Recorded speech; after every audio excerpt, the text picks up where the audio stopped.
আসসালামু আলাইকুম, welcome to my channel. আমি শেখ আব্দুল করিম। আজকে আমরা যাবজ্জীবন কারাদণ্ড নিয়ে একটি ভিডিও তৈরি করেছি। আমাদের অনেকেরই এই ব্যাপারে প্রশ্ন আছে যে আসলে যাবজ্জীবন কারাদণ্ডটা কি এবং যাবজ্জীবন কারাদণ্ড আসলে কত বছর। এই কোশ্চেনটা অনেকেই করে বা অনেকের মধ্যেই কনফিউশন। অনেকেই বলে এটা যাবজ্জীবন কারাদণ্ড মানে হচ্ছে সারা জীবন কারাদণ্ড, কেউ বলে এটা 30 বছর, কেউ বলে এটা 14 বছর, কেউ বলে এটা আম, এক একজন এক এক রকম আসলে আমরা শুনেই আর কি সমাজে। আসলে যাবজ্জীবন কারাদণ্ড কত বছর? ভিডিওটি শেষ পর্যন্ত দেখবেন, আশা করি আপনাদের সেই কোশ্চেনের উত্তর আপনারা পেয়ে যাবেন। তাহলে শুরু করছি আজকের ভিডিও, যাবজ্জীবন কারাদণ্ড। তো যাবজ্জীবন কারাদণ্ড আসলে কত বছর সেটা সেই অ্যান্সার বা সেই উত্তরটি দেওয়ার আগে আমি প্রথমেই কিছু রেফারেন্স বলবো, যে রেফারেন্সগুলোতে আপনাদের একটু ধারণা হবে আসলে কনফিউশনগুলো কিভাবে তৈরি হয়। 1996 সালে বাংলাদেশ সরকার আপনার স্বরাষ্ট্র মন্ত্রণালয় কর্তৃক একটি গ্যাজেট ঘোষণা করে, যেখানে বলা হয় 30 বছর হবে যাবজ্জীবন কারাদণ্ড। তবে যদি কোনো আসামি জেল হাজতে সন্তুষ্ট করতে পারে জেল কর্তৃপক্ষকে, অর্থাৎ তার ব্যবহারে, তার কার্যক্রমে, সেক্ষেত্রে তার সাজা কমিয়েও দেওয়া যেতে পারে। এটা 1996 সালে গেজেটে। পরবর্তীতে আমরা তাহলে জানলাম যে 30 বছর হচ্ছে যাবজ্জীবন কারাদণ্ড। কিন্তু 2014 সালে কি হলো, আমাদের সাবেক প্রধান বিচারপতি এস কে সিনহা সাহেব, উনি মাওলানা দেলোয়ার হোসেন সাইদির জন্য যে যাবজ্জীবন কারাদণ্ডের যে আদেশটা দিলেন, সেখানে বলা হয় যাবজ্জীবন কারাদণ্ড আমৃত্যু কারাদণ্ড, অর্থাৎ যতদিন সে বাঁচবে ততদিন তাকে জেল হাজতেই থাকতে হবে।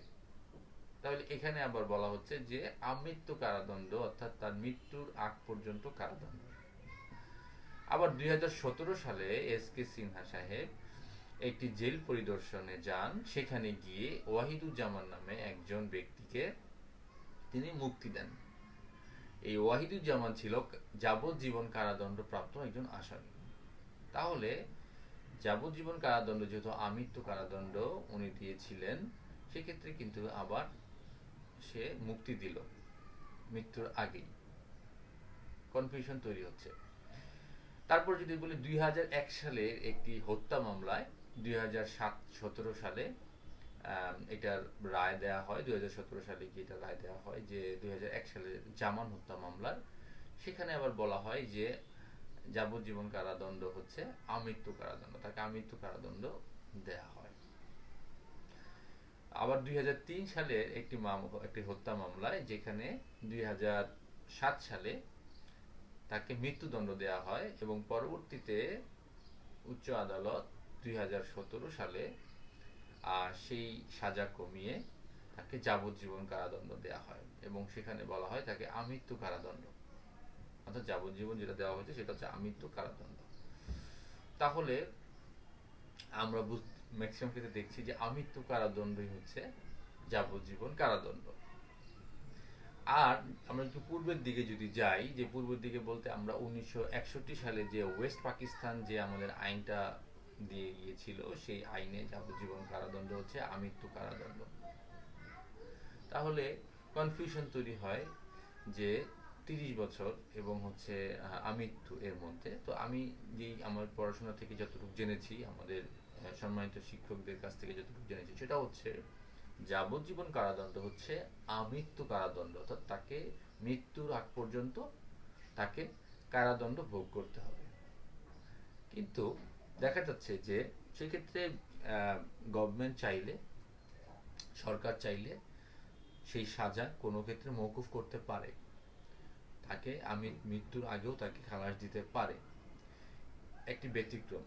আরেকটি ব্যতিক্রম যেটা হচ্ছে যে আমরা 30 বছর যে কনফিউশন, তো সেটা হচ্ছে যে কখনো যাবজ্জীবন কারাদণ্ডের ক্ষেত্রে যাবজ্জীবন কারাদণ্ডর পাশাপাশি তাকে আর্থিক জরিমানাও করা হয়। সেই আর্থিক জরিমানা যদি অনাদায় হয়, তো সে দিতে না পারে, তাহলে যে কোনো সাজার ক্ষেত্রে, আর্থিক জরিমানার ক্ষেত্রে দেখা যাচ্ছে এর পরিবর্তে তাকে কারাদণ্ড ভোগ করতে হয়।